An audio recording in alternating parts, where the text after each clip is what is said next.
Alors, je vais enregistrer le document au format PSD, donc fichier enregistré sous, et je vais mettre un petit numéro juste avant l'extension ici. Comme ça, on va garder l'évolution du travail. Vous allez régulièrement enregistrer sous un nom différent. Comme ça, si ça plante, vous aurez toujours une version d'avant. Et aussi pour vos archives, pour voir la progression, c'est bien.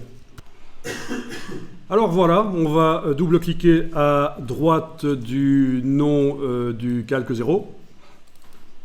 On arrive donc dans les options de fusion et on va aller faire une comparaison, non pas sur les 3 couches en même temps, puisqu'on a remarqué qu'il y a une des couches qui pourrait nous servir, être plus performante pour rendre les choses transparentes. On va faire une comparaison sur bleu. La comparaison sur bleu. C'est la couche bleue qui va servir à rendre transparent les pixels de toute image. Donc voilà, vous déplacez le curseur de la couche bleue, là, vous le déplacez vers la gauche, il n'y a pas le choix. Ok, jusqu'à ce qu'on voit la silhouette qui se détache correctement. Ouais, ça a l'air de marcher pas trop mal, ça. Bon, on va zoomer quand même. Là, vous voyez qu'il n'y a que 2 niveaux de transparence. Dans la crinière, c'est flagrant. Il n'y a que 2 niveaux de transparence actuellement.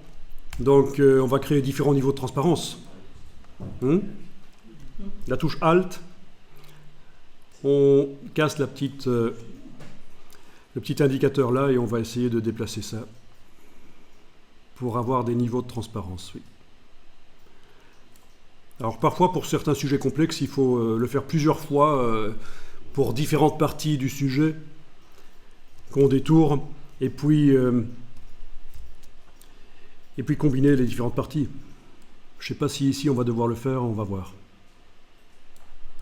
Alors si vous travaillez sur PC, il est possible que les valeurs que vous voyez ici chez moi je suis sur un Mac, les valeurs qu'on voit là, peut-être qu'elles ne vont pas fonctionner aussi bien sur un PC, parce que le PC a un affichage qui a un gamma, c'est-à-dire un contraste d'affichage différent du Mac. Et donc les valeurs qu'on voit là, ici, 105, 167 chez moi, ne fonctionneront peut-être pas si on fait la même chose sur un PC. Bon, ça n'a pas l'air trop mal, ça, on va dire que... Vous avez à peu près un truc qui ressemble à ça? Oui? Bon, on va dire que c'est bien.